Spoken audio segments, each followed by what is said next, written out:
Hello students.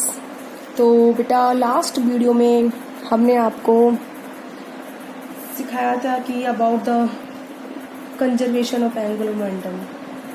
Conservation of angular momentum में हमने बताया था कि what is the conservation of angular momentum and we also derive the mathematical form of the conservation of angular momentum. उसका derivation हमने करवाया था, तो थोड़ा सा वो शायद आपको टफ लगा होगा, बट इतना भी टफ नहीं है। अगर आप उसको पढ़ोगे तो आपको अच्छे से आएगा वो। ठीक है, अब उसी पे बेस्ड हम क्या कराएंगे, numerical of the conservation of angular momentum. ठीक है, तो न्यूमेरिकल्स में अब आपको ये यूज करनी पड़ेगी मैथमेटिकल फॉर्म। क्या यूज करनी पड़ेगी बेटा? मैथमेटिकल फॉर्म को यूज करना पड़ेगा कि इनिशियल मोमेंटम टोटल जो होगा सम इज इक्वल टू होगा फाइनल मोमेंटम सम। मतलब टोटल जो इनिशियल मोमेंटम होगा वो टोटल फाइनल मोमेंटम के बराबर होगा। तो इस स्टेटमेंट को हम अपनी यूज करेंगे। उसी पे बेस्ड मैंने एक क्वेश्चन लिखा है बेटा यहाँ पे कि एक बुलेट है जिसका मास है हमारा 20 ग्राम।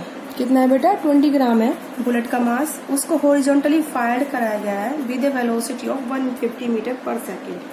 ठीक है, तो आप यहाँ पे लिख सकते हो जिससे कि आपकी थोड़ी सी प्रॉब्लम थोड़ी इजी हो जाए। ठीक है, तो आप यहाँ लिखिए कि मास ऑफ बुलेट कितना है बेटा? 20 ग्राम। ठीक है, आप इस ग्राम को किलोग्राम में चेंज कर लीजिए, क्योंकि मास की एसआई यूनिट बेटा क्या होती है? किलोग्राम होती है।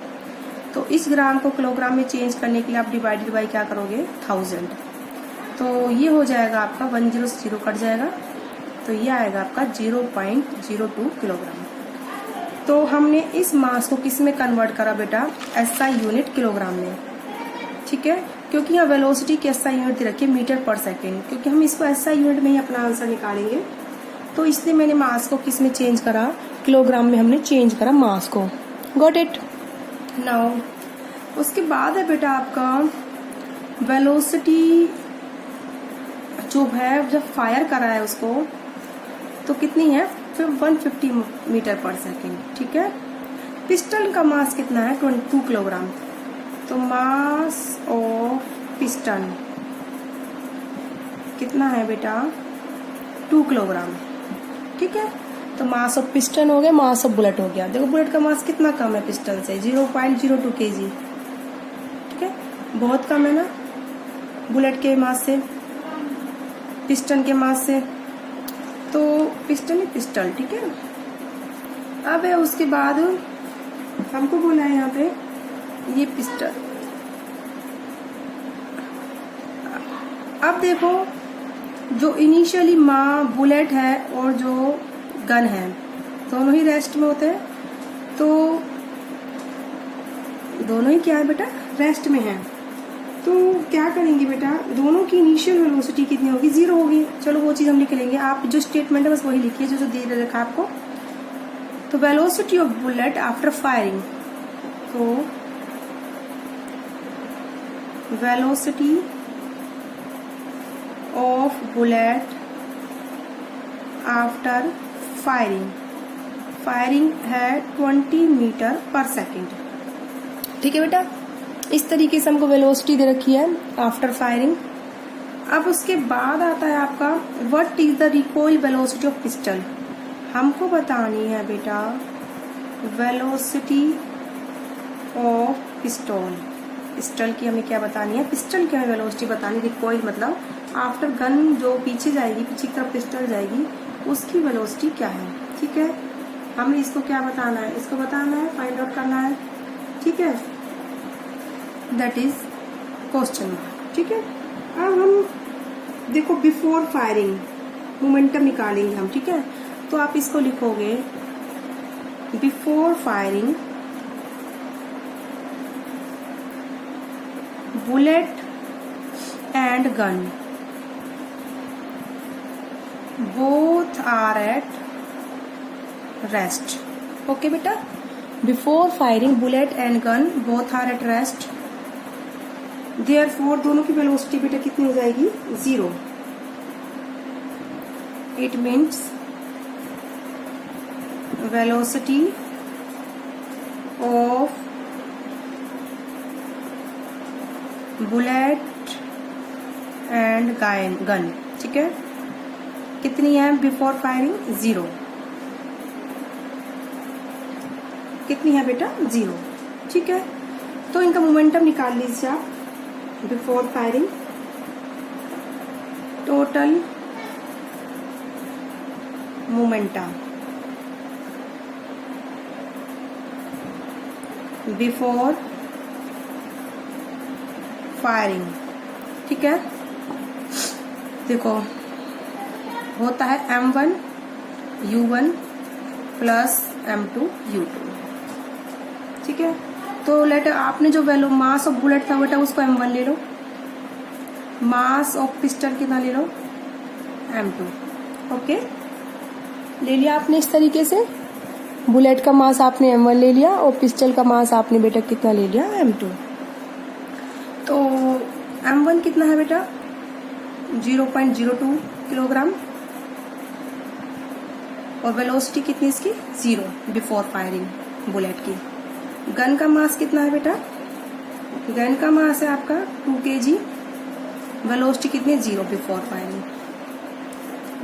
0.02 गुना 0 0 आएगा, प्लस 0 इंटू 2 0, तो टोटल मोमेंटम हो गया 0।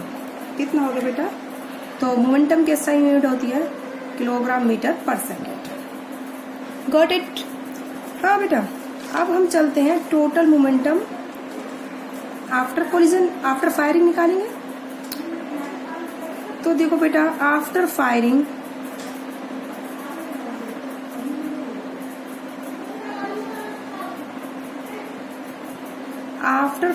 जो वेलोसिटी ऑफ हमें किसकी निकालनी है, आफ्टर फायरिंग वेलोसिटी हमें पिस्टल की निकालनी, बुलेट की देखिए कितनी है, 150 मीटर, नहीं सॉरी तो है ये है 150 है, मैंने 20 लिख दिया गलती से, तभी मैं कंफ्यूज हो गई, ठीक है। हाँ, तो आफ्टर फायरिंग हमें किसकी वेलोसिटी निकालनी है, गन की निकालनी है, हमें किसकी तरह की है, बुलेट की। तो after firing velocity of bullet is 150 metre पर सेकेंड, ठीक है। After firing velocity of pistol तो हमें निकालनी है, ठीक है। तो टोटल मोमेंटा आफ्टर फायरिंग, ठीक है बेटा, वो हो जाएगा formula m1 v1 plus m2 v2, ठीक है। बुलेट का मास मैंने कितना लिया था, m1, तो वेलोसिटी कितनी ले लेते हैं फाइनल इसकी, v1, ठीक है। हमें v2 निकालना है, ठीक है, जो क्या है velocity of gun after firing pistol की। तो ये हो जाएगा आपका m1 मास ऑफ बुलेट कितना है, 0.02 किलोग्राम।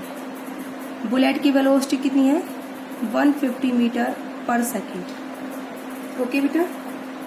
अब है बेटा, इसके बाद आपका है प्लस गन का मास कितना है बेटा, पिस्टल का मास है आपका 2 kg, वेलोसिटी हम पिस्टल की निकालने v2, ठीक है बेटा।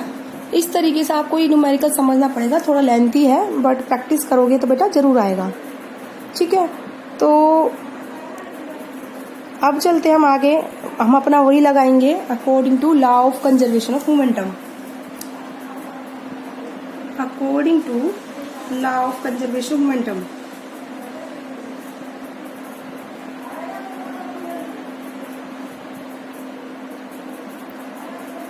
According to law of conservation of momentum क्या होगा बेटा, momentum before firing is equal to momentum after firing. Momentum को आप मोमेंटा भी बोल सकते हो बेटा, no problem. Momenta before firing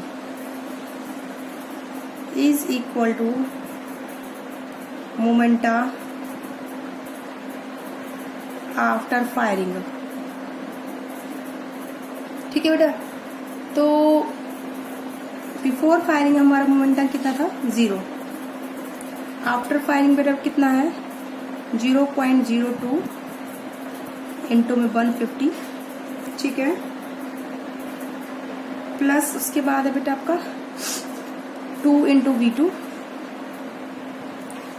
ठीक है। इस तरीके से आप किलोग्राम मीटर पर सेकेंड यहाँ भी लगा सकते हो एक साथ ही, ठीक है। मोमेंटम ही हमारा कॉमन ले लो, चाहे किलोग्राम मीटर पर सेकंड, किलोग्राम मीटर पर सेकंड, वेलोसिटी यहाँ मीटर पर सेकंड में आएगी। तो अब आएगा बेटा आपका, अब इसको हम क्या करते हैं सॉल्व, ठीक है। तो 0 इज इक्वल टू 0.02 को 150 से मल्टीप्लाई करोगे तो ये आपका आफ्टर मल्टीप्लीकेशन आएगा 3 प्लस 2V2, ठीक है। तो किलोग्राम मीटर पर सेकंड आप चाहे बाद में लेना, यहाँ पे जो आपका 0 किलोग्राम मीटर पर सेकंड है ना, तो इसको आप ऐसे लिख लीजिए 0 किलोग्राम मीटर पर सेकंड, ठीक है। इससे आपका किलोग्राम मीटर पर सेकंड दोनों साइड से कट जाएगा, ठीक है। आप इसको हटा भी सकते हैं, कोई प्रॉब्लम नहीं है। अभी 0 इज इक्वल टू हो गया 3 प्लस 2V2, तो इधर हमारा क्या आ जाएगा बेटा, हम 3 को इधर लाएंगे तो -3 is equal to 2V2, okay, समझ में आया बेटा। अब इसी तरीके से हम सॉल्व करेंगे इसको, V2 A2 हम इसके नीचे लेके जाएंगे तो V2 हो जाएगा हमारा -3/2, कितना होगा V2 हमारा -3/2।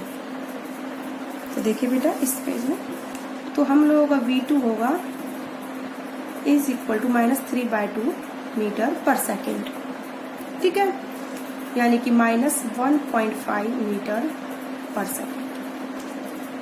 इस तरीके से आप इसको सॉल्व करोगे, यानी कि वेलोसिटी जो गन की होगी रिकॉइल की वो होगी -1.5 मीटर पर सेकेंड। नेगेटिव साइन क्या बताया है, नेगेटिव साइन ये बताया है बेटा, जो पिस्टल होगा हमारा और जो बुलेट होगा उन दोनों की वेलोसिटी क्या होगी, अपोजिट होगी, ठीक है।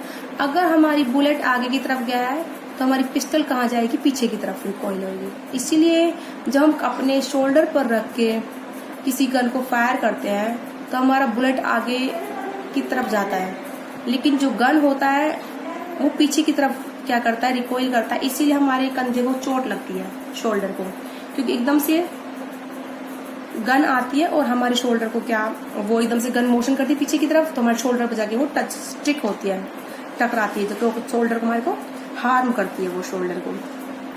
तो नेगेटिव साइन इंडिकेट दैट, हमारा नेगेटिव साइन क्या इंडिकेट करता है, दैट डायरेक्शन ऑफ मोशन, ठीक है, या फिर ऐसे लिख सकते हो आप, the negative sign indicate that the direction in which, ठीक है, पिस्टल वुड रिकॉइल,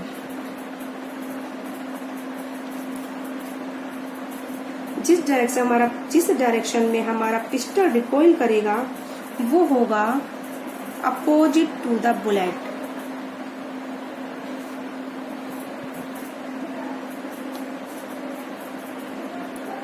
तो इस तरीके से हमने अपने क्वेश्चन को सॉल्व करा law of conservation of momentum से, ठीक है। Total initial momentum is equal to total after, total momentum initial is equal total momentum final, या फिर total momentum before firing is equal to total momentum after firing, ठीक है। इस तरीके से हमने इस क्वेश्चन को सॉल्व करा। आई होप आप लोगों को समझ में आया होगा। तो ओके, इस वीडियो में इतना ही बेटा।